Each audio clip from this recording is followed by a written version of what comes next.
പിതാവിൻ്റെയും പുത്രൻ്റെയും പരിശുദ്ധാത്മാവിൻ്റെയും നാമത്തിൽ ആമേൻ.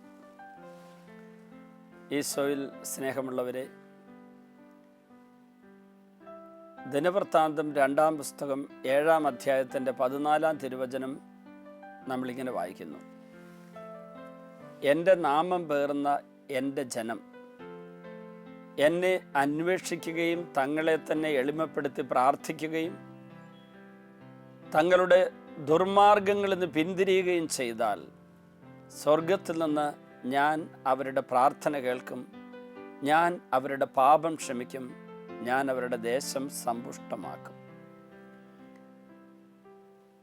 ദൈവമക്കൾ ദൈവത്തെ തേടണം എന്നൊരു കണ്ടീഷൻ, ഒരു വ്യവസ്ഥ ദൈവം അവിടെ വെച്ചിരിക്കുകയാണ്, അനുഗ്രഹം കിട്ടാൻ വേണ്ടി. നമുക്കറിയാം, പലരും ദൈവത്തെ തേടുന്നത് ചില ലൗകിക ലക്ഷ്യങ്ങളോടെ ആയിരിക്കാം. മറ്റൊരു എപ്പിസോഡിൽ ഞാൻ അതിനെക്കുറിച്ച് വിവരിച്ചു. ദൈവത്തെ അന്വേഷിക്കുക എന്ന് പറഞ്ഞാൽ ദൈവത്തിൻ്റെ തിരുഹിതം അന്വേഷിക്കുക എന്നും, ദൈവത്തിന് നമ്മോട് പറയാനുള്ളത്, നമ്മിൽ പ്രവർത്തിക്കാനുള്ളത്, ഓരോ ദശാസന്ധിയിലും ദൈവം ഇടപെട്ട് പ്രവർത്തിക്കുന്ന എങ്ങനെ തുടങ്ങിയ കാര്യങ്ങളൊക്കെ നമുക്ക് വെളിപ്പെടുത്തി തരാൻ വേണ്ടിയാണ് നമ്മൾ ദൈവത്തെ അന്വേഷിക്കുന്നത്. അതായത് ദൈവ തിരുമുമ്പിലുള്ള കാത്തിരിപ്പ് എന്ന് വേണേൽ ദൈവാന്വേഷണത്തെ വിളിക്കാം. അതുകൊണ്ട് തന്നെ സോളമൻ രാജാവിനോട് ദൈവം പറയുകയാണ്, ജെറൂസലേം ദേവാലയ നിർമ്മാണം കഴിഞ്ഞ് അത് പ്രതിഷ്ഠിച്ചു കഴിഞ്ഞപ്പോൾ ദൈവം സോളമൻ രാജാവിനോട് പറയുകയാണ്, ഇസ്രായേൽ ജനത, എൻ്റെ നാമം പേറുന്ന എൻ്റെ ജനം എന്നെ അന്വേഷിക്കണം. ഞാൻ ആ ദൈവാന്വേഷണത്തെ ഒരു ഒറ്റ വാക്കുകൊണ്ടൊന്ന് അവതരിപ്പിക്കാൻ നോക്കുകയാണ്. ദൈവോന്മുഖ ജീവിതം എന്നതിനെ വിളിക്കുന്നു. ദൈവോന്മുഖ ജീവിതം, ദൈവത്തിന് ഉന്മുഖമായ, ദൈവത്തിന് നേരെ തിരിഞ്ഞുള്ള ആ ജീവിതം, അതിനെ ദൈവാന്വേഷണം എന്ന് വിളിക്കാം. അപ്പോൾ ദൈവോന്മുഖ ജീവിതത്തിലേക്ക്, ദൈവത്തിൻ്റെ തിരുഹിത അന്വേഷണത്തിലേക്ക്, ദൈവത്തിൻ്റെ തിരുമുമ്പിലുള്ള കാത്തിരിപ്പിലേക്ക് നമ്മൾ വരുമ്പോൾ, എന്നെ അന്വേഷിച്ച് കഴിയുമ്പോൾ തങ്ങളെ തന്നെ എളിമപ്പെടുത്തണം എന്നൊരു വാക്കും കൂടി ദൈവം അവിടെ കൂട്ടിച്ചേർത്തു. ആ പ്രാർത്ഥന എങ്ങനെയായിരിക്കണം? ദൈവത്തിനുമുമ്പിലുള്ള കാത്തിരിപ്പിൻ്റെ വേളയിലെ പ്രാർത്ഥന എങ്ങനെയായിരിക്കണം? തങ്ങളെ തന്നെ എളിമപ്പെടുത്തിക്കൊണ്ടുള്ളൊരു പ്രാർത്ഥനയായിരിക്കണം. അത് കുറച്ചും കൂടി ഒന്ന് ആഴത്തിൽ ചിന്തിച്ചാൽ ഞാനതിനിങ്ങനെ വ്യാഖ്യാനിക്കാറുണ്ട്. സ്വന്തം പദ്ധതി ഉപേക്ഷിച്ച് ദൈവത്തിൻ്റെ പദ്ധതി സ്വീകരിക്കാനുള്ള മനോഭാവം എന്നതിനെ വിളിക്കുക. സ്വന്തം പദ്ധതി, എനിക്ക് ഇങ്ങനെയൊക്കെ വേണം, ഇങ്ങനെയൊക്കെയാണ് ഞാൻ ആഗ്രഹിക്കുന്നത്, എനിക്ക് ഇഷ്ടമില്ലാത്ത ഒന്നും എൻ്റെ ജീവിതത്തിലേക്ക് വരരുത്, ഞാൻ നല്ലതെന്ന് പറയുന്നതൊക്കെ എനിക്ക് നല്ലത്, അത് നിൻ്റെ നല്ലതായിരിക്കണം.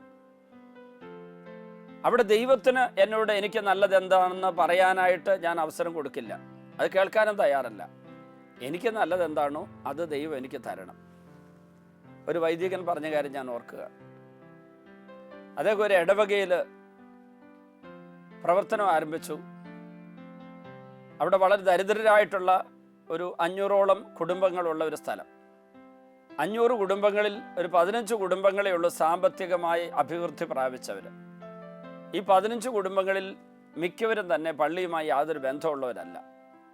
ചിലരൊക്കെ മദ്യ കച്ചവടക്കാരാണ്, ചിലർ വലിയ തോട്ടത്തിൻ്റെ ഉടമകളാണ്, ചിലരാകട്ടെ വിദേശത്ത് മക്കളൊക്കെ ജോലി ചെയ്യുന്നു, അങ്ങനെ സാമ്പത്തിക സുരക്ഷിതത്തിലെത്തിയവരാണ്. ചിലരാകട്ടെ അത്ര നല്ല മാതൃകാപരമായ ജീവിതം നയിക്കുന്നവരല്ല. 500 കുടുംബങ്ങളിൽ 15 കുടുംബങ്ങൾ മാത്രം സമ്പത്തുള്ളവർ, ബാക്കിയെല്ലാം ആവറേജും അതിൻ്റെ താഴെയുള്ളവർ. ഒത്തിരി കൂലിപ്പണിക്കാർ, റബ്ബർ ടാപ്പിംഗ് തൊഴിലാളികൾ, കൃഷിപ്പണി ചെയ്യുന്നവർ. അച്ഛന് ഏതാണ്ട് ജീർണിച്ചു തുടങ്ങി ഇടിഞ്ഞു പൊളിഞ്ഞു വീടാറായ ഒരു പള്ളി അവിടെയുള്ളത്. ഈ ഓടുമേഞ്ഞ പള്ളിയുടെ റൂഫൊക്കെ മാറ്റി അവിടെ ടിൻഷീറ്റ് ഇട്ട് ആ പള്ളി ഒന്ന് റിപ്പയർ ചെയ്യാനായിട്ട് പിതാവിനോട് അനുവാദം ചോദിച്ചപ്പോൾ പിതാവ് പറഞ്ഞു, ഞാൻ ആ പള്ളി അച്ഛൻ വരുന്നതിന് മുമ്പിരുന്ന വികാരി എന്നപ്പോൾ വന്ന് കണ്ട് എനിക്ക് തോന്നി ഇതൊക്കെ ഇടിഞ്ഞ് താഴെ വീഴുമെന്ന് പേടിച്ചാണ് ഞാനന്ന് പോകുന്നത്. പക്ഷേ ഞാൻ എത്ര ശ്രമിച്ചിട്ടും എനിക്ക് അച്ഛനോട് ആ പള്ളി പണി ഒന്ന് തുടങ്ങി വെക്കാൻ പറയാൻ എനിക്കും പറ്റിയില്ല. കാരണം ഞാൻ തന്നെ കാശുണ്ടാക്കി കൊടുക്കണം, അവിടെ കാശില്ലാത്തൊരു ഇടവകയല്ലേ. ഇത്രയും കാശ് മുടക്കാൻ പറ്റില്ല. രൂപതയിൽ 8-10 സ്ഥലങ്ങളിൽ പള്ളിപ്പണി നടക്കുന്നു. ഞാൻ പിന്നെ ആലോചിക്കുന്നുണ്ട്, ഏതെങ്കിലും സമ്പത്തുള്ള ഇടവകകളിൽ നിന്ന് കുറച്ച് പണം, സ്ഥാപനങ്ങൾ കുറച്ച് പണം ഞാൻ തന്നെ സംഘടിപ്പിച്ചു തരാമെന്ന്. അതുകൊണ്ട് അച്ഛൻ ഷീറ്റ് ഇടുന്നതിന് പകരം അതിൻ്റെ മേൽക്കൂര മുഴുവനും പൊളിച്ചു മാറ്റി വീണ്ടും ഇരുമ്പ് ട്രസ്സൊക്കെ ഉണ്ടാക്കി ഷീറ്റൊക്കെ ഇടാൻ പോയാൽ നല്ലൊരു തുക ചിലവാകും. പക്ഷെ അതിൻ്റെ ഭിത്തിയും അടിത്തറയൊന്നും ഉറച്ചതല്ലെന്ന് എനിക്ക് തോന്നുന്നു. ഒരു എഞ്ചിനീയറെ വിളിച്ച് അന്വേഷിക്കുക. ആ വികാരി അച്ഛൻ എഞ്ചിനീയറെ വിളിച്ച് അന്വേഷിക്കാൻ തുടങ്ങിയപ്പോൾ തന്നെ ഇടവക്കാർ ബഹളം വെക്കാൻ തുടങ്ങി. ഞങ്ങൾക്ക് പണമില്ല, പണമില്ല, പണമില്ല.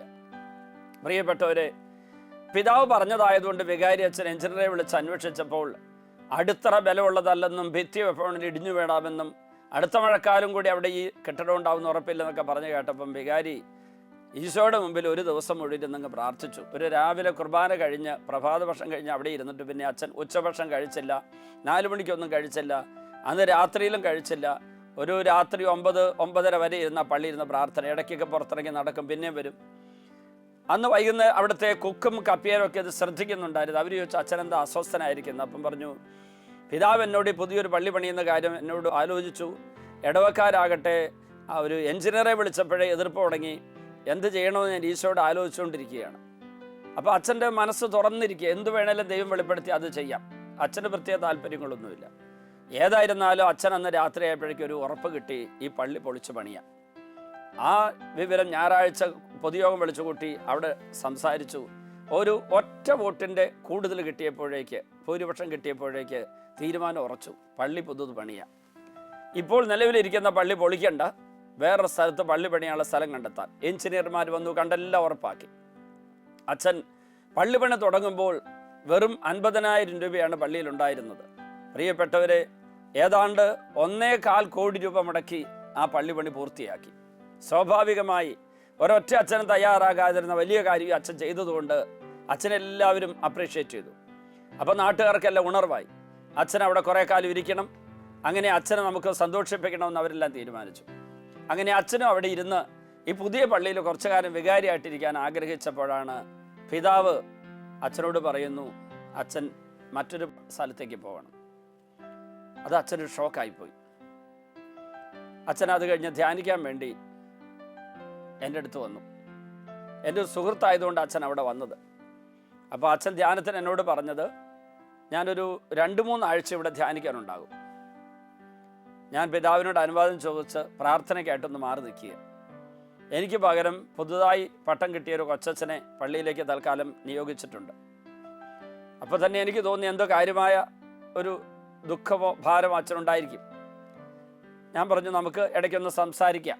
അച്ഛൻ പറഞ്ഞു, സംസാരിക്കണം, കാര്യമായി സംസാരിക്കണം. അങ്ങനെ ഒരു രാത്രിയിൽ അച്ഛൻ എൻ്റെ മുറി വന്നൊരു 11 മണിക്ക് പുലർച്ചെ 1 മണി വരെ സംസാരിച്ചു. അച്ഛൻ തിങ്കളാഴ്ച വൈകുന്നേരം പറയുമ്പോൾ അച്ഛൻ്റെ ഉള്ളിൽ വലിയ ദുഃഖവും ഭാരവും കിടപ്പുണ്ട്. ഞാൻ അച്ഛനോട് പറഞ്ഞു, അച്ഛാ, നമ്മൾ നല്ലതെന്ന് കരുതുന്ന പല കാര്യങ്ങളും ദൈവത്തിൻ്റെ ദൃഷ്ടിയിൽ നമുക്ക് നല്ലതായിരിക്കില്ല. മിന്നുന്നതെല്ലാം പൊന്നല്ല. അതുകൊണ്ട് അച്ഛൻ കർത്താവിൻ്റെ മുമ്പിൽ എന്താണിപ്പോൾ അച്ഛൻ ചെയ്യേണ്ടതെന്ന് നമുക്ക് 2 പേർക്കും ഒന്ന് ആലോചിച്ച് നോക്കാം. അങ്ങനെ ഞങ്ങൾ 2 പേരും പ്രാർത്ഥിച്ചുകൊണ്ടിരിക്കുമ്പോൾ ഈ വചനമാണ് കർത്താവ് വെളിപ്പെടുത്തി തന്നത്. 2 ദിനവൃത്താന്തം 7-ാം അധ്യായം 14-ാം തിരുവചനം. എൻ്റെ നാമം പേറുന്ന എൻ്റെ ജനം എന്നെ അന്വേഷിക്കണം. അടുത്തത്, തങ്ങളെ തന്നെ എളിമപ്പെടുത്തി പ്രാർത്ഥിക്കണം. ഞാൻ ഈ വാക്ക് വായിച്ചുകൊണ്ടിരിക്കുന്ന വേള പെട്ടെന്ന് അച്ഛൻ മുഖം പൊത്തി തലയിങ്ങനെ കുമ്പിട്ട് അവിടെ ഇരുന്നു. അത് കഴിഞ്ഞ് അച്ഛൻ ഇങ്ങനെ എൻ്റെ നേരെ ചിരിച്ചുകൊണ്ട് നോക്കിയിട്ട് പറഞ്ഞു, ബൈബിൾ ഇങ്ങനെ ഞാനതോട് വായിക്കട്ടെ എന്ന് പറഞ്ഞു. അച്ഛൻ ആ ബൈബിൾ എടുത്തിട്ട്, എൻ്റെ നാമം പേറുന്ന എൻ്റെ ജനം എന്നെ അന്വേഷിക്കുകയും തങ്ങളെ തന്നെ എളിമപ്പെടുത്തി പ്രാർത്ഥിക്കുകയും ചെയ്യണമെന്ന് അതങ്ങ് വായിക്കുകയും അച്ഛൻ്റെ കണ്ണുകിടക്കൂടുകൂടെ കണ്ണീരൊഴുകി. അച്ഛൻ എന്നിട്ട് എന്നോട് പറഞ്ഞു, ഞാൻ പിതാവ് എന്നോട് ഇവിടുന്ന് ട്രാൻസ്ഫർ തരുന്നുവെന്ന് പറഞ്ഞപ്പം മുതൽ മുറിവേറ്റ മനസ്സുമായി, എന്തുകൊണ്ട് പിതാവ് ഇങ്ങനെ പറഞ്ഞു? ഞാൻ പണിയിപ്പിച്ച പള്ളിയിൽ 1 വർഷം ഒന്ന് ഇരിക്കുന്നതിന് എന്നെ എന്തുകൊണ്ട് അനുവദിച്ചുകൂടാ? ഞാനും പറയട്ടെ, മാനുഷികമായിട്ട് അച്ഛൻ ആ പള്ളിയിൽ ഇരുന്നൊന്ന് സന്തോഷിക്കാൻ തെറ്റൊന്നുമില്ല. കഠിനാധ്വാനം ചെയ്തു. കാരണം അച്ഛന ആ പള്ളി പണിയിൽ മുഴുവൻ നേരവും പണിക്കാരോടൊപ്പം ഉണ്ടായിരുന്നു. രാവിലെ കുർബാന കഴിഞ്ഞ് പ്രഭാത ഭക്ഷണം പണിക്കാരോടൊപ്പം ആ പള്ളിയുടെ മുറ്റത്തിരുന്ന് അച്ഛൻ കഴിച്ചിരുന്നത്. കപ്പയും മീൻകറിയും അല്ലെങ്കിൽ കാന്താരിമുളകും കപ്പയൊക്കെ കഴിച്ചിരുന്നത്. ഉച്ചയ്ക്കത്തെ ഊണ് അവരുടെ കൂടെ തന്നെയാണ് കഴിച്ചിരുന്നത്. അവിടെ ഒരാളെ പണിക്ക് നിർത്തി ഇവർക്ക് ഭക്ഷണം ഉണ്ടാക്കാൻ. അവരുടെ ഭക്ഷണം അച്ഛൻ കഴിച്ചത്. 4 മണിക്ക് അവരുടെ കൂടെ ചായ കുടിച്ചു. രാത്രിയിൽ അച്ഛൻ മിക്ക ദിവസങ്ങളും ഉപവാസമായിരുന്നു ഈ പള്ളിപ്പണി പൂർത്തിയാക്കാൻ വേണ്ടി. അച്ഛൻ്റെ വീട്ടിൽ നിന്ന് പണം കൊണ്ടുവന്നു. അച്ഛൻ്റെ ബന്ധുക്കളെല്ലാവരും നിന്നും കൂടി 12 ലക്ഷം രൂപ അച്ഛൻ പിരിച്ചുണ്ടാക്കി പള്ളിപ്പണിക്ക് വേണ്ടി. ഇതൊക്കെ കഴിഞ്ഞ് അച്ഛൻ ആ പള്ളിയിൽ നിന്ന് പിന്നെ ഒരിക്കലും പള്ളി വരില്ല. പക്ഷേ അച്ഛൻ്റെ നിസ്വാർത്ഥതയിലൂടെ അച്ഛൻ അത്രയും പണം വീട്ടുകാരിൽ നിന്ന് ബന്ധുക്കളിൽ നിന്ന് പിരിച്ച് പള്ളിക്ക് കൊണ്ട് കൊടുത്തു. പ്രിയപ്പെട്ട ഒരു വലിയ വിശ്വസ്തതയുടെ ഒരു അടയാളം അച്ഛനോട് കാണിച്ചു. എന്നിട്ട് ആ പള്ളിപ്പണി പൂർത്തിയാക്കി കഴിഞ്ഞപ്പോൾ അച്ഛനെ പിതാവ് ഒരു കരുണയില്ലാതെ മാറ്റി എന്നാണ് അച്ഛൻ ചിന്തിച്ച ഇടവക്കാർ ചിന്തിച്ചത്. ഇടവക്കാർ വലിയ പ്രതിഷേധമൊക്കെ പ്രകടിപ്പിച്ചു. അവർ മെമ്മോറാണ്ടമായിട്ട് പിതാവിൻ്റെ അടുക്കൽ പോയി. പിതാവ് നല്ലൊരു പിതാവായതുകൊണ്ട് അവരോട് പറഞ്ഞു, എന്തുകൊണ്ട് അച്ഛനെ മാറ്റി? ഇതിനേക്കാളും വളരെ ദുരിതം പിടിച്ച ഒരു പള്ളിയിൽ അവിടെ പള്ളി പണിയാനായിട്ട് അച്ഛന് പറ്റുമെന്ന് എനിക്ക് ഉറപ്പുള്ളത് കൊണ്ടല്ലേ ഞാൻ അച്ഛനെ വിടുന്നത്. അച്ഛനോട് സ്നേഹമുള്ളത് കൊണ്ടല്ലേ. എല്ലാവരും ഏൽപ്പിക്കാൻ പറ്റിയ പണിയല്ല ഇത്. പള്ളി പണിയാനൊരു പ്രത്യേക കഴിവ് വേണം. കെട്ടിടം പണിക്ക് അതിൻ്റെ പുറകെ നടക്കാൻ, അവിടെയുള്ള തൊഴിലാളികളെ പ്രചോദിപ്പിക്കാൻ, അത് കോൺട്രാക്ടേഴ്സിന് ഒരു തരത്തിലും ഒരു തെറ്റ് വരുത്താതിരിക്കാൻ, അതിൻ്റെ ഒരു പൈസ പോലും നഷ്ടപ്പെടാതിരിക്കാൻ, മിസ്മാനേജ്മെൻറ്റ് വരാതിരിക്കാൻ വിശ്വസ്തനായ ഒരു അച്ഛനെ വേണം. അതിന് ഞാൻ വേറെ ആരെയും കണ്ടില്ല, അതുകൊണ്ടല്ലേ ഈ അച്ഛനെ ഏൽപ്പിച്ചത്. അത് കേട്ടപ്പോൾ ഇടവക്കാക്കൾ സന്തോഷമായി.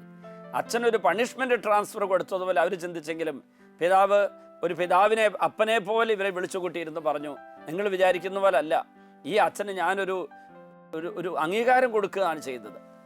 അപ്പോഴും നമ്മുടെ മനസ്സിൽ തോന്നും, എന്നാലും ഒരു വർഷം അവിടെ ഇരിക്കാമായിരുന്നല്ലോ.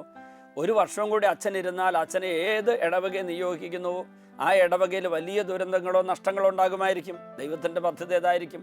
കാരണം അഭിമന്യ പിതാവ് പ്രാർത്ഥനാപൂർവ്വം എടുത്ത തീരുമാനമാണ്, അതിൽ തെറ്റുവരില്ല. പ്രിയപ്പെട്ടവരെ, അച്ഛൻ ഈ ധ്യാനത്തിൽ കൂടാൻ വരുമ്പോൾ അച്ഛൻ ഇതൊന്നും അത്ര ക്ലിയർ അല്ല. ഈ ജനങ്ങൾ മെമ്മോറാണ്ടോ ആയിട്ട് പോയതൊന്നും അച്ഛൻ അറിഞ്ഞില്ല. അവിടെ ഒരു കൊച്ചച്ഛനെ ആക്കിയിട്ട് അച്ഛൻ, അത് പിതാവിൻ്റെ അനുഭവത്തോടെയാണ്. അച്ഛന് 1-ാമത്തെ ആഴ്ച ധ്യാനത്തിൽ തന്നെ 2-ാം ദിവസം കർത്താവ് വെളിപ്പെടുത്തി കൊടുത്തു, തങ്ങളെ തന്നെ എളിമപ്പെടുത്തണം. ദൈവത്തിൻ്റെ തിരുമുമ്പിൽ ദൈവാന്വേഷണമായിട്ട് വരുന്ന ഒരു വിശ്വാസി തങ്ങളെ തന്നെ എളിമപ്പെടുത്തുക എന്ന് പറയുന്ന അഭിഷേകമുള്ള ഒരു പുണ്യത്തിലേക്ക് വരണം. എന്ന് പറഞ്ഞാൽ നമുക്ക് നമ്മുടേത്, നമ്മുടെ ഇഷ്ടമുള്ളത്, നമ്മുടെ ലക്ഷ്യം പ്രാപിക്കാൻ ആഗ്രഹമായത് അത് നമ്മുടെ ഒരു ആഗ്രഹമായി മുറുകെ പിടിച്ചാൽ നമുക്ക് സ്വാർത്ഥത വരും.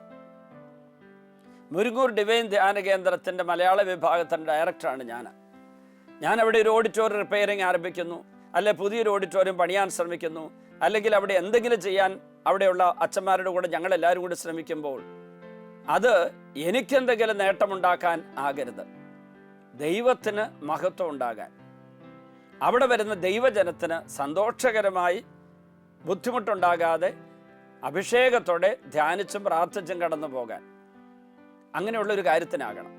പ്രിയപ്പെട്ടവരെ, ഞാനൊരു കാര്യം കൂടെ ഓർത്തു പെട്ടെന്ന്. ഡിവൈൻ ധ്യാനകേന്ദ്രം മലയാള വിഭാഗത്തിൽ വളരെയേറെ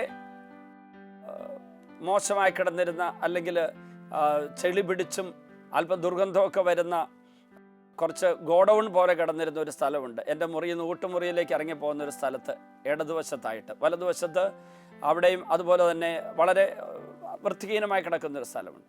അപ്പോൾ സാധാരണഗതിയിൽ ശുശ്രൂഷയ്ക്ക് ഇടയ്ക്ക് ഞാൻ ഈ സ്ഥലത്തു കൂടെയൊക്കെ നടക്കുമ്പോൾ കർത്താവ് ഓരോ സ്ഥലത്തും എന്ത് ചെയ്യണമെന്നുള്ള ഒരു ചിത്രം എൻ്റെ മുമ്പിൽ അവതരിപ്പിച്ചു തരും. അപ്പോൾ അത് ഞാൻ എൻ്റെ ഒരു പ്രാർത്ഥനാ വിഷയമാക്കി എടുത്ത് കുറച്ച് കഴിയുമ്പോൾ ക്ലാരിറ്റി തരും. പിന്നീട് ഞാൻ സമൂഹത്തിൽ അധികാരികളുടെ മുമ്പിൽ അത് പ്രസൻറ്റ് ചെയ്യുമ്പോഴേക്ക് കർത്താവ് എൻ്റെ കൃത്യം ചിത്രം തരും. അങ്ങനെ കർത്താവിനെ നയിക്കാറുണ്ട്. അപ്പോൾ എനിക്ക് പെട്ടെന്ന് ഒരു ദിവസം ഞാനതിൽ കടന്നു പോകുമ്പോൾ എൻ്റെ മുമ്പിൽ തെളിഞ്ഞു വന്ന ചിത്രം, ജനങ്ങൾ വന്ന് കൗൺസിലിങ്ങിന് കാത്തിരിക്കുന്നു, കുമ്പസാരത്തിന് കാത്തിരിക്കുന്നു, വൈദികർ നിരന്നിരുന്ന് കുമ്പസാരിപ്പിക്കുന്നു, അൽമായരും ഒക്കെ ഇരുന്ന് കൗൺസിലിംഗ് നടത്തുന്നു, ജനങ്ങൾക്ക് സമാശ്വാസം കൊടുക്കുക, സാന്ത്വനം കൊടുക്കുന്ന ഒരു സ്ഥലം. ഞാനിവിടെ എൻ്റെ പണി ആരംഭിക്കാൻ അച്ഛന്മാരോട് പറഞ്ഞു, ഞങ്ങൾ ആ പണി അങ്ങ് തുടങ്ങി. അപ്പോൾ വിമർശനമായത് ഇടിച്ചു പൊളിക്കുന്നു, അതവിടെ കിടന്നോളില്ലേ, അച്ഛനെന്താ ഇതെല്ലാം ചെയ്തെന്നും പറഞ്ഞ് കുറച്ച് പേര് വല്ലാതെ വിമർശിക്കാൻ തുടങ്ങി. അതും ഇതിൽ കാര്യമായി പങ്കൊന്നും ഇല്ലാത്തവരാണ്. ഇങ്ങനെ ഏത് ചെയ്താലും കുറ്റം പറയുന്ന ഒരു സ്വഭാവമുള്ളവർ ഉണ്ടായിരിക്കുക, എവിടെ ഉണ്ടാകുമല്ലോ. അങ്ങനെയുള്ളവർ കണ്ടപ്പം പെട്ടെന്ന് എൻ്റെ മനസ്സിൽ വല്ലാത്തൊരു ദുഃഖവും പ്രയാസം വന്ന് കയറി. ആ ദുഃഖവും പ്രയാസം വന്ന് കയറി കഴിഞ്ഞപ്പം ഞാൻ ഉടനെ തമ്പുരാൻ്റെ പക്കലേക്ക് തിരിഞ്ഞപ്പോൾ ഈശോ എൻ്റെ മുമ്പിൽ അവതരിപ്പിച്ച ചിത്രമുണ്ടല്ലോ, അവിടെ ജനങ്ങളിരുന്ന് സാന്ത്വനം പ്രാപിക്കുന്ന ചിത്രം, അതിലേക്ക് നോക്കിയപ്പോഴേക്ക് ഈ വിമർശനങ്ങൾ പിന്നെ കേൾക്കുന്നില്ല. അവരുടെ മുഖമല്ല എൻ്റെ മനസ്സിൽ, പിന്നെയോ കർത്താവ് എനിക്ക് വെളിപ്പെടുത്തി തന്ന ഈ രൂപം എൻ്റെ മനസ്സിൽ തെളിയാൻ തുടങ്ങി. പ്രിയപ്പെട്ടവരെ, ഒരു 2 മാസം കൊണ്ട് ഒരു ക്ലീൻ ആയ ഏരിയ ആയിട്ട് മാറി. അവിടെ ഇന്ന് ജനങ്ങൾ, വൈദികരും അച്ഛന്മാരും ആത്മാരും ഒക്കെ ഇരുന്ന് ജനങ്ങൾക്ക് സാന്ത്വനം കൊടുക്കുക. അവിടെ ഞാൻ ബോർഡ് എഴുതി വെച്ചു, സാന്ത്വനം, കുമ്പസാരിപ്പിക്കാനും കൗൺസിലിംഗ് നടത്താനുള്ളൊരു സ്ഥലം. അതായത് എൻ്റെ പദ്ധതി വിജയിക്കണമെന്നുള്ള ചിന്തയോടെ അവരുടെ വിമർശനം കേട്ടപ്പോൾ ഞാൻ മുറിവേറ്റ് അവിടെ നിന്നിരുന്നെങ്കിൽ തങ്ങളെ തന്നെ എളിമപ്പെടുത്തുക എന്ന് പറയുന്ന ദൈവത്തിൻ്റെ പദ്ധതി വിജയിക്കില്ല. ഞാൻ എന്നെ തന്നെ എളിമപ്പെടുത്തണം. ഞാനൊരു ദൈവത്തിൻ്റെ ഒരു ശുശ്രൂഷ ചെയ്യുമ്പോൾ ലോകം മുഴുവനും എനിക്ക് കയ്യടിയും ചക്കരയുമ്മയും തരണമെന്ന് നിർബന്ധം പിടിക്കാൻ പാടില്ല. ഞാൻ അവിടെ ദൈവത്തിൻ്റെ തിരികത പ്രകാരമുള്ള ശുശ്രൂഷയായിട്ട് പോകുമ്പോൾ ഈ ഞെരുക്കങ്ങളും പീഡകളും വിമർശനങ്ങളും വരുമ്പോൾ മനസ്സിൽ നൊമ്പരം വന്നാൽ ഉടനടി ആ യേശുവിൻ്റെ നൊമ്പരത്തോട് ചേർക്കണം, യേശുവിൻ്റെ കുരിശോട് ചേർക്കണം, അങ്ങനെ പോകണം. ഏതായിരുന്നാലും ഞാൻ വലിയൊരു അത്ഭുതം കണ്ടു. ആയിരങ്ങൾക്ക് സാന്ത്വനത്തിൻ്റെ കേന്ദ്രമായി അത് മാറി. ആ അച്ഛൻ അന്ന് വലിയ വേദനയോടെ വന്ന അച്ഛൻ 1-ാമത്തെ ആഴ്ച ധ്യാനം പൂർത്തിയാക്കിയിട്ട് പറഞ്ഞു, ഞാൻ വെള്ളിയാഴ്ച പിതാവിൻ്റെ അടുത്ത് പോയിട്ട് ഞാൻ ഞായറാഴ്ച വീണ്ടും വരാം. അദ്ദേഹം പോയിട്ട് തിരിച്ചു വന്നിട്ട് പറഞ്ഞു, പിതാവിനോട് ഞാൻ ഈ കാര്യമെല്ലാം പറഞ്ഞ് മുട്ടുകുത്തി എന്നെ ട്രാൻസ്ഫർ ചെയ്തതിൽ എൻ്റെ മനസ്സിലുണ്ടായ പ്രയാസത്തിന് പിതാവിനോട് ദേഷ്യം തോന്നിയില്ല. പ്രയാസത്തിന് പിതാവിനോട് മാപ്പി ചോദിക്കുമെന്ന് പറഞ്ഞപ്പോൾ പിതാവ് എഴുന്നേൽപ്പിച്ച് നിർത്തിയിട്ട് എന്നെ ഹഗ് ചെയ്തു, കെട്ടിപ്പിടിച്ചിട്ട് പറഞ്ഞു, അച്ഛനല്ലാതെ വേറൊരാളെയും വിടാൻ എൻ്റെ മനസ്സ് തോന്നിയില്ല, അത് ദൈവത്തിൻ്റെ ആഗ്രഹമായിരുന്നു അച്ഛ, അതുകൊണ്ട് സന്തോഷമായിട്ട് പോകാൻ പറഞ്ഞ് അനുഗ്രഹിച്ചു വിട്ടു. പിന്നെ 2 ആഴ്ച അച്ഛൻ അവിടെ വീണ്ടും ഇരുന്ന് പ്രാർത്ഥന ധ്യാനമായിരുന്നു. പ്രിയപ്പെട്ടവരെ, അച്ഛൻ അത് കഴിഞ്ഞ് അടുത്ത കാലത്ത് വൈദികരുടെ ധ്യാനത്തിൽ വന്ന് എന്നോട് പറയുകയാണ്, അച്ഛ, അന്ന് അനുഭവം ഉണ്ടായതുകൊണ്ട് ആരെന്തെങ്കിലും പ്രയാസമായിട്ട് വന്ന പെട്ടെന്ന് ഇതെൻ്റെ ഓർമ്മയിൽ വരും. നമ്മുടെ പദ്ധതി പരാജയപ്പെടുന്നു, വിജയിക്കുന്നില്ലെന്ന് തോന്നുമ്പോഴേക്ക് എന്തുകൊണ്ടാണ് നമ്മൾ തളർന്നു പോകുന്നത്? എളിമപ്പെടുത്താത്തതുകൊണ്ട്. പ്രിയപ്പെട്ടവരെ, നമുക്ക് തമ്പുരാൻ്റെ മുമ്പിൽ പ്രാർത്ഥിക്കാം. നമ്മൾ തമ്പുരാൻ്റെ മുമ്പിൽ നമ്മെ തന്നെ എളിമപ്പെടുത്തിയാൽ മാത്രമേ തമ്പുരാനെ നമ്മളിലൂടെ പ്രവർത്തിക്കാൻ പറ്റൂ, നമ്മെ അവിടുത്തെ ഉപകരണമാക്കാൻ പറ്റൂ. എൻ്റെ ഈശോയെ, ഞങ്ങൾക്ക് ഞങ്ങളുടേതായ പദ്ധതികളും ആഗ്രഹങ്ങളും ഉണ്ട്. അതിനനുസരിച്ചാണ് പലപ്പോഴും ഞങ്ങൾ പ്രവർത്തിക്കുന്നതും പെരുമാറുന്നതുമൊക്കെ. അങ്ങനെ ഒത്തിരി തിന്മകൾ ഞങ്ങളിന്ന് വന്നിട്ടുണ്ട്. മനസ്സ് മുറിവേറ്റിട്ടുണ്ട്, മനസ്സിടിഞ്ഞു പോയിട്ടുണ്ട്, തകർന്നു പോയിട്ടുണ്ട്, തളർന്നു പോയിട്ടുണ്ട്. എങ്കിൽ അങ്ങനെ ആശ്രയിക്കുമ്പോൾ അങ്ങ് ഇടപെടുകയും അത്ഭുതം പ്രവർത്തിക്കുകയും നിങ്ങൾ കാണുന്നു. കർത്താവേ, അങ്ങയുടെ പരിശുദ്ധ കരം നീട്ടി ഇന്നത്തെ ശുശ്രൂഷ പങ്കെടുത്ത എല്ലാവരെയും അനുഗ്രഹിക്കണമേ. അത്ഭുത രോഗശാന്തികൾ വർഷിക്കണമേ. സ്വന്തം പദ്ധതിയിൽ മുറുകെ പിടിച്ച ദൈവത്തിൻ്റെ പദ്ധതിയുടെ മുമ്പേ തലകുനിക്കാത്തതിൻ്റെ ഫലമായി പരാജയത്തിലോ മുന്നോട്ട് പോകാനാകാത്ത അവസ്ഥയിലോ കഴിയുന്ന ഓരോരുത്തരും ഇപ്പോൾ ആശീർവദിച്ച് എളിമപ്പെട്ട് മുന്നോട്ട് പോകാനുള്ള കൃപ കൊടുക്കണമേ.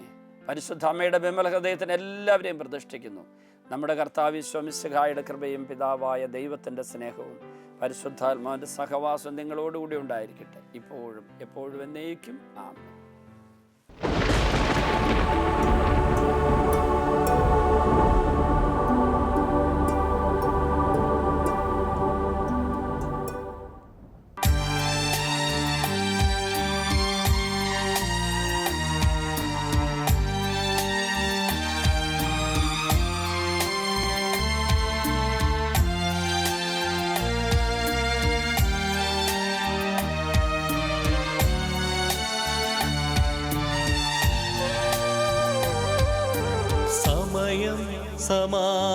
സമാഗതമായി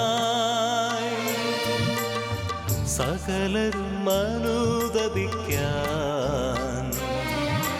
സർവം സമർപ്പിക്കുവാൻ സകലരും അണഞ്ഞിടുവിൻ. സമയം സമാഗതമായി സകലരും അനുദപിക്കാൻ സർവം സമർപ്പിക്കുവാൻ സകലരും അണഞ്ഞിടുവിൻ. അനുതാപിയെ ചേർത്തണയ്ക്കാൻ അനുഗമിക്കാൻ ഒരുക്കിടുവാൻ ആത്മാവിനാൽ നിറച്ചിടുവാൻ ആഗതനായവൻ വിളിച്ചിടുന്നു. ഇപ്പോൾ ഈ ശുശ്രൂഷയിൽ പങ്കെടുക്കുന്ന എല്ലാവരും, ഈ ശുശ്രൂഷയെ വിവിധ രാജ്യങ്ങളിലും സ്ഥലങ്ങളിലും ഇരുന്ന് പങ്കെടുക്കുന്ന എല്ലാവരും, അവരെ പീഡിപ്പിക്കുന്ന എല്ലാ രോഗപീഠകളും, എല്ലാ തരത്തിലുള്ള പൈശാചിക ശക്തികളെ ഉപദ്രവങ്ങളും എല്ലാം വിട്ടുപോകാൻ വേണ്ടി പ്രാർത്ഥിക്കുന്നു. കാൽവരി കുരിശിൽ നിന്നൊഴുകിയ തിരുരക്തം ഈ ദിവ്യകാരുണ്യം വഴി ഇത് കേട്ടുകൊണ്ടിരിക്കുന്ന ഈ ശുശ്രൂഷ പങ്കെടുത്തുകൊണ്ടിരിക്കുന്ന എല്ലാവരിലും വന്ന് വീഴട്ടെ എന്ന് പ്രാർത്ഥിക്കുന്നു. ഇപ്പോൾ യേശുവിൻ്റെ രക്തത്തിൽ എല്ലാ പാപക്കറകളും നീങ്ങിപ്പോകട്ടെ എന്ന് പ്രാർത്ഥിക്കുന്നു. കാൽവരി കുരിശതൊഴികെ ചുടുചോര ഓരോ വ്യക്തിയെ ഇപ്പോൾ വിശുദ്ധീകരിക്കട്ടെ എന്ന് പ്രാർത്ഥിക്കുന്നു. 1 യോഹന്നാൻ 1:7 അവിടുത്തെ പുത്രനായ യേശുവിൻ്റെ രക്തം എല്ലാ പാപങ്ങളും നമ്മളെ ശുദ്ധീകരിക്കുന്നു. കർത്താവേ, പാപങ്ങൾ ഞങ്ങളെ ശുദ്ധീകരിക്കണമേ. അറിഞ്ഞും അറിയാതെ വിചാരത്താലും വാക്കാലും പ്രവൃത്തിയാലും ഉപേക്ഷയാലും ചെയ്തു പോയ പാപങ്ങളെല്ലാം പൊറുക്കാൻ തിരുവള്ളമാകണമേ. തിരുരക്തം ഞങ്ങളുടെ മേൽ വീഴ്ത്തണമേ കർത്താവേ. ഏതെല്ലാം മനസ്സ് മുറിവേറ്റിരിക്കുന്നുവോ, ഏതെല്ലാം ശരീരം രോഗബാധിതമായിരിക്കുന്നുവോ, ഏതെല്ലാം ആത്മാവ് പാപത്താൽ മലിനമാക്കപ്പെട്ടിരിക്കുന്നുവോ, ഈ ആത്മാവിലേക്കും മനസ്സിലേക്കും ശരീരത്തിലേക്കും ഈശോയെ അങ്ങയുടെ ചുടുചോര ഒഴുകി വീഴട്ടെ എന്ന് പ്രാർത്ഥിക്കുന്നു. അങ്ങ് കഴുകുന്നില്ലെങ്കിൽ ഞങ്ങൾക്ക് അങ്ങയോട് പങ്കില്ലല്ലോ കർത്താവേ. അങ്ങ് ഞങ്ങളെ കഴുകണമേ കർത്താവേ. എല്ലാവരും ഇപ്പോൾ കഴുകണമേ കർത്താവേ. ഞങ്ങളെ ശുദ്ധീകരിക്കണമേ കർത്താവേ. പാപമോചനം നൽകണമേ കർത്താവേ. എല്ലാ മക്കളും അനുഗ്രഹിക്കപ്പെടട്ടെ. കോടിക്കണക്കിന് ജനങ്ങളിലേക്ക് ഈ വലിയ ശുശ്രൂഷയുടെ ശക്തി ഒഴുകട്ടെ എന്ന് പ്രാർത്ഥിക്കുന്നു. എല്ലാവരിലേക്കും ഒഴുകട്ടെ എന്ന് പ്രാർത്ഥിക്കുന്നു. കുടുംബങ്ങളിലേക്ക് ഒഴുകട്ടെ എന്ന് പ്രാർത്ഥിക്കുന്നു. പാപികൾ മാനസാന്തരപ്പെടട്ടെ. ബന്ധനം മോചിക്കപ്പെടട്ടെ. രോഗികൾ സൗഖ്യം പ്രാപിക്കട്ടെ. അന്ധകാര ബന്ധനം അഴിയട്ടെ എന്ന് പ്രാർത്ഥിക്കുന്നു. ബന്ധനങ്ങൾ അഴിഞ്ഞു പോകട്ടെ എന്ന് പ്രാർത്ഥിക്കുന്നു. കുടുംബത്തിലെ രോഗങ്ങൾ വിട്ടുപോകട്ടെ. ഊമർ സംസാരിക്കട്ടെ. നാവിന്റെ കെട്ടഴിയട്ടെ. ശ്വാസകോശ രോഗങ്ങൾ മാറട്ടെ. തലച്ചോറിന്റെ രോഗങ്ങൾ മാറട്ടെ. മാനസിക രോഗികൾ സൗഖ്യം പ്രാപിക്കട്ടെ. അവരുടെ എല്ലാ കെട്ടുകളും അഴിഞ്ഞു പോകട്ടെ. യേശുവിന്റെ നാമത്തിൽ സൗഖ്യമുണ്ടാകട്ടെ. വായിലെ മോണയിലെ പല്ലിന്റെ രോഗങ്ങളെല്ലാം വിട്ടുപോകട്ടെ. തൊണ്ടയിലെ ശ്വാസകോശത്തിലെ രോഗങ്ങൾ വിട്ടുപോകട്ടെ. ഹൃദയത്തിന്റെ രോഗങ്ങൾ വിട്ടുപോകട്ടെ. ആമാശയത്തിന്റെ രോഗങ്ങൾ വിട്ടുപോകട്ടെ. കുടലിലെ രോഗങ്ങൾ വിട്ടുപോകട്ടെ. എല്ലാ രോഗികളും സൗഖ്യം പ്രാപിക്കട്ടെ. പ്രമേഹ രോഗം വിട്ടുപോകട്ടെ. പാൻക്രിയാസ് സൗഖ്യം പ്രാപിക്കട്ടെ. കരൾ രോഗം വിട്ടുപോകട്ടെ. എല്ലാ നാഡീഞരമ്പുകളും ബലം പ്രാപിക്കട്ടെ. അസ്ഥികൾ ബലം പ്രാപിക്കട്ടെ. അസ്ഥികളെ സുഖപ്പെടുത്തണമേ. തളർന്ന ശരീരം ബലം പ്രാപിക്കട്ടെ. ത്വക്ക് രോഗം മാറട്ടെ. രക്തത്തിന്റെ വൈകല്യങ്ങൾ വിട്ടുപോകട്ടെ. എല്ലാ രോഗികളും സൗഖ്യം പ്രാപിക്കട്ടെ. അത്ഭുതകരമായി സൗഖ്യം ഒഴുകട്ടെ. യേശുവിന്റെ നാമത്തിൽ ബന്ധനങ്ങൾ അഴിയട്ടെ. കെട്ടുകൾ അഴിയട്ടെ. മുറിവുകൾ മാറട്ടെ. എല്ലാവരും സൗഖ്യം പ്രാപിക്കട്ടെ. എല്ലാ പാപങ്ങളും നീങ്ങി പോകട്ടെ. കുടുംബങ്ങൾ ഐശ്വര്യം നിറയട്ടെ. അനുഗ്രഹം നിറയട്ടെ. സമൃദ്ധി നിറയട്ടെ. ഹല്ലേലൂയ.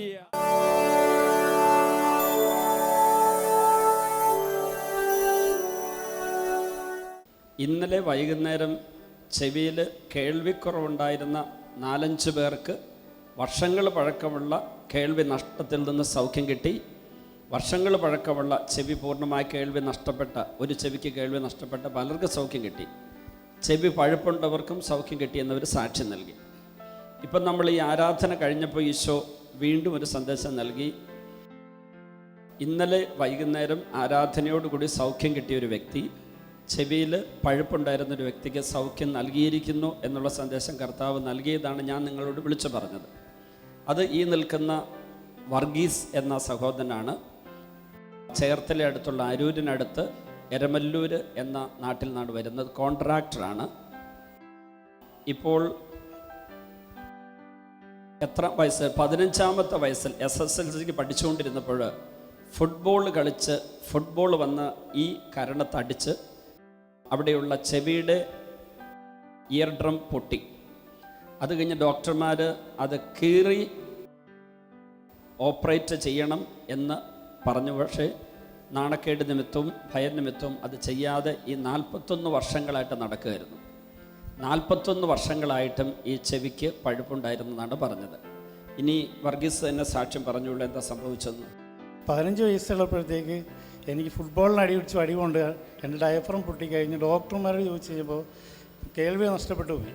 പല പ്രാവശ്യം ചെന്ന് കഴിയുമ്പോഴത്തേക്കും ഡോക്ടർമാർ കാതിങ്ങനെ മറച്ച് വെച്ചുകൊണ്ട് ഓപ്പറേറ്റ് ചെയ്ത് ക്ലിയർ ചെയ്ത് തരാമെന്ന് പറഞ്ഞു. അത് കഴിഞ്ഞിട്ട് കല്യാണം നടന്നു. അപ്പോഴും കല്യാണത്തിൻ്റെ അടക്കം ഞാൻ ഈ വൈഫ് ഇങ്ങനെ കാണാതിരിക്കാൻ വേണ്ടി പല പ്രാവശ്യവും ഞാൻ ഈ ബഡ്സും ഇതൊക്കെ ആയിട്ട് എവിടെ പോയാലും ഞാൻ ഒരു പാക്കറ്റ് ബഡ്സുമായിട്ട് പോകുമായിരുന്നു. ചെവി പഴുപ്പ് മൂലം 15ാം വയസ്സിൽ തുടങ്ങിയ പഴുപ്പായിരുന്നു. അതുമൂലം വിവാഹത്തിൻ്റെ അവസരത്തിലും അതൊന്നും പറയാതെ വിവാഹം കഴിച്ചപ്പോൾ അത് അറിയാതിരിക്കാൻ ബഡ്സ് കൊണ്ട് എപ്പോഴും ഈ പഴുപ്പ് നീക്കം ചെയ്തുകൊണ്ടിരുന്നു. അത് കഴിഞ്ഞതിന് ശേഷം ഞാൻ ഇവിടെ വന്നു കഴിഞ്ഞപ്പോഴത്തേക്ക് ബഡ്സ് എടുത്തിട്ടില്ലായിരുന്നു. അപ്പോൾ ഞാൻ വൈഫിനോട് ചോദിച്ചു. വൈഫിനോട് ഈ കാര്യം പറഞ്ഞിരുന്നു. വൈഫ് അറിയാമായിരുന്നു. വൈഫിനോട് ചോദിച്ചു ബഡ്സ് കൊണ്ടുവന്നതെന്ന് ചോദിച്ചപ്പോൾ ഇല്ല എന്ന് പറഞ്ഞു. മോനെ വിളിപ്പിച്ചിട്ട് മോനെ കൊണ്ട് അവിടെ നിരമല്ലൂരിൽ നിന്ന് ബഡ്സ് മേടിച്ചുകൊണ്ട് വന്ന് എനിക്ക് തന്നു. അത് 2 ദിവസം ഞാൻ ഇവിടെ വന്നു കഴിഞ്ഞ് 2 ദിവസം എൻ്റെ കയ്യിൽ ഉണ്ടാകുന്ന വാതിലിട്ട് ഞാൻ മാറ്റി. പക്ഷേ ഇന്നലെ അച്ഛൻ എന്നെ വിളിച്ച് പറഞ്ഞപ്പോഴും ഞാൻ അവിടെ കിടക്കുകയായിരുന്നു. ഇവിടെ എനിക്ക് കാലിൽ വേദനയായിട്ട് അവിടെ കിടന്നപ്പോൾ അവിടെ കിടന്നുകൊണ്ട് ഞാനിങ്ങനെ കാതിങ്ങനെ അടച്ചു പിടിക്കാൻ പറഞ്ഞപ്പോൾ കാത് അടച്ചു പിടിച്ച് നോക്കിയപ്പോൾ അവിടുത്തെ ആ പ്രേക്ഷിതൻ വന്നിട്ട് ചോദിച്ചു, ഒന്നുകൂടി അടച്ചു പിടിച്ചിട്ടൊന്ന് അവിടെ പോയിരിക്കാൻ പറഞ്ഞു. ഞാൻ എന്നിട്ട് ആ നടന്ന് ഞാൻ ഇവിടെ വന്നിരുന്നു. വീണ്ടും അച്ഛൻ പറഞ്ഞായിരുന്നു ഇങ്ങനെ ഒരു കുഴപ്പമുണ്ട്, അത് നോക്കണമെന്ന് പറഞ്ഞു. പക്ഷെ ഞാൻ എന്നിട്ടോ കാര്യം വയ്ക്കില്ല. ഇന്ന് രാവിലെയും കൂടി തിരിച്ച് വീട്ടിൽ ചെന്ന് ഞാൻ ഇന്ന് 3 പ്രാവശ്യം ഞാൻ റൂമിൽ പോയെങ്കിലും ഇന്നലെയും 2 പ്രാവശ്യം ചെന്ന് ഇതുണ്ടാന്നറിയാൻ വേണ്ടി ഞാൻ നോക്കിയിട്ട് ദൈവം സഹായിച്ച് എനിക്ക് അങ്ങനെ ഒരു സംഭവം ഇല്ല. ഇതുവരെ ആ പഴുപ്പ് പിന്നെ വന്നില്ല. ഇന്നലെ വൈകുന്നേരത്തെ ആ ശുശ്രൂഷയ്ക്ക് ശേഷം പഴുപ്പ് പൂർണ്ണമായി മാറി. ബഡ്സ് ഉപയോഗിക്കുന്നില്ല. 41 വർഷം പഴക്കമുള്ള ചെവിയുടെ രോഗമാണ് കർത്താവ് മാറ്റിയത്. അത്ഭുതകരമായ സൗഖ്യത്തെ ഓർത്ത് കൈയടിച്ച് ഈശോയ്ക്ക് നന്ദി പറയാം. ഹല്ലേലൂയ. ജെറമിയ 32:27 ഞാൻ സകല മർത്യരുടെയും കർത്താവായ ദൈവമാണ്, എനിക്ക് എന്തെങ്കിലും അസാധ്യമായിട്ടുണ്ടോ? ലൂക്ക 1:37 ദൈവത്തിനൊന്നും അസാധ്യമായിട്ടില്ല. ലൂക്ക 18:27 മനുഷ്യന് അസാധ്യമായത് ദൈവത്തിന് സാധ്യമാണ്. മാർക്കോസ് 9:23 വിശ്വസിക്കുന്നവന് എല്ലാം സാധ്യമാണ്. അപ്പോൾ കർത്താവ് നൽകിയ ഈ വലിയ അനുഗ്രഹത്തെ ഓർത്ത്, കർത്താവ് പ്രവർത്തിച്ച അത്ഭുതത്തെ ഓർത്ത് കൈയടിച്ച് നമുക്ക് ഈശോയ്ക്ക് നന്ദി പറയാം. ഹല്ലേലൂയ. ചെവിക്ക് കേൾവിക്കുറവുണ്ടായിരുന്നത് എങ്ങനെയുണ്ട്? കേൾക്കാം. അതെപ്പോഴാണ് കിട്ടിയത്? ഓക്കെ, അതുകൂടി പറഞ്ഞോളൂ. ചെവിക്ക് കേൾവി കിട്ടിയ കാര്യം കൂടെ പറയാം. 2 ചെവിക്കും കേൾവിക്കുറവുണ്ടായിരുന്നു. അപ്പോൾ എന്നോട് വൈഫ് എപ്പോഴും പറയും, എന്തെങ്കിലും കൊണ്ട് സാധനം വാങ്ങിച്ചു വെക്കുക, അതിൽ വാങ്ങിച്ചു വെക്കാൻ പറയും. പക്ഷെ ഞാനൊരു കോൺട്രാക്ടറാണ്, എല്ലായിടത്തും പോകുന്നതും കൊണ്ടും അപ്പോൾ എനിക്കിത് നാണക്കേട്. ഈ സാധനം കാതിൽ വെച്ചിട്ട് എല്ലാവരുടെ ഇടയ്ക്ക് ചെല്ലാനുള്ളൊരു ബുദ്ധിമുട്ട് കൊണ്ട് ഇന്നേ വരെ ഞാനത് ഉപയോഗിച്ചില്ല. കഴിഞ്ഞിടയ്ക്ക് ഞാൻ വൈഫിനോട് പറഞ്ഞു തീരെ നിവൃത്തിയില്ല. ഞാൻ വൈഫിനോട് പറഞ്ഞു ചെറുത് ആരെങ്കിലും കാണാത്ത വിധത്തിലുള്ളത് ഒരെണ്ണം മേടിച്ച് വെക്കണം, ഹിയറിംഗ് എയ്ഡ്. കാരണം ഞാൻ ഇവർ പറയുന്നത് വീട്ടിൽ എനിക്കൊരു മോളുണ്ട്, ഒരു മോനുണ്ട്. ഇവർ 3 പേരും കൂടി സംസാരിക്കുമ്പോഴത്തേക്ക് ഞാൻ എന്നെക്കുറിച്ചാണോ കുറ്റം പറയുന്നതെന്നൊക്കെ ഓർത്ത് പല പ്രാവശ്യം ഞാനിങ്ങനെ അതിനുവേണ്ടിയാണ് ഞാൻ ഈ സാധനം മേടിച്ച് വെക്കാൻ ആഗ്രഹിച്ചത്. ഭാര്യയും മക്കളും തന്നെക്കുറിച്ച് കുറ്റം പറയുന്നുണ്ടോ എന്ന് അറിയാൻ വേണ്ടി മാത്രമായിട്ട് ഹിയറിംഗ് എയ്ഡ് മേടിച്ച് വെക്കുമായിരുന്നു. നല്ല ദൈവസ്വരം കേൾക്കാൻ വേണ്ടി ആയിരുന്നില്ല, എങ്കിലും കുറ്റം പറയുന്നത് കേൾക്കാൻ വേണ്ടി മാത്രമായിട്ട് അദ്ദേഹം ഹിയറിംഗ് എയ്ഡ് വാങ്ങി വെക്കുമായിരുന്നു. എന്നിട്ട് ഇവിടെ വന്നിട്ട് വചനം കേട്ടപ്പോൾ, കുറ്റമല്ല വചനം കേട്ടപ്പോൾ എന്ത് സംഭവിച്ചു? എനിക്ക് ചെവിയുടെ എൻ്റെതായ ഈ ചെവി എല്ലാ പ്രശ്നം മാറി. ഈ ചെവിയെ പറ്റി ഇപ്പം എനിക്കൊരു ഡൗട്ടില്ല. ഇതും എനിക്ക് ദൈവം തിരിച്ചു തരും പൂർണ്ണ വിശ്വാസം. ഈ ചെവിയുടെ കേൾവി ശരിക്കും തിരിച്ചു കിട്ടി. അതാണ് എനിക്ക് അടി കിട്ടിയത്. പഴുപ്പുണ്ടായിരുന്നു. പഴുപ്പ് 2ലും വരുമായിരുന്നു അടിക്കുമ്പോൾ. ഓക്കെ, വലത് ചെവി അടച്ചു പിടിച്ചേ, വലത് ചെവി അടച്ചു പിടിച്ചേ, അതല്ല വലത് ചെവി. ഇനി ഇപ്പോൾ ഞാൻ പറയുന്നത് കേൾക്കാവോ? കേൾക്കാം. ഇപ്പോൾ ഈ ഇടതുവശത്തോട് പറയുന്നതിൽ വ്യക്തമായിട്ട് കേൾക്കാൻ സാധിക്കുന്നു. ഈ 41 വർഷമായിട്ട് ചെവിക്ക് കേൾവിക്കുറവുണ്ടായിരുന്നില്ലേ?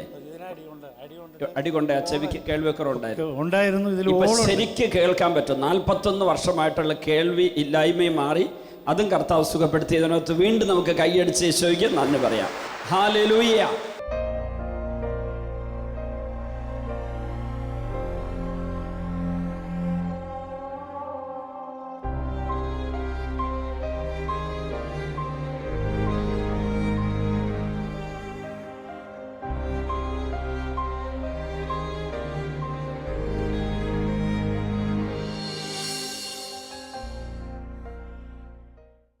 വിശദ വിവരങ്ങൾക്ക് director, divine vision, divine retreat centre, Muringoor, Chalakudy 680316, Kerala, south India. Telephone 0091 480 270 8098, 0091 480 270 2613. Fax 0091 480 270 8097. Email mail.divintv@gmail.com. Website www.drcm.org.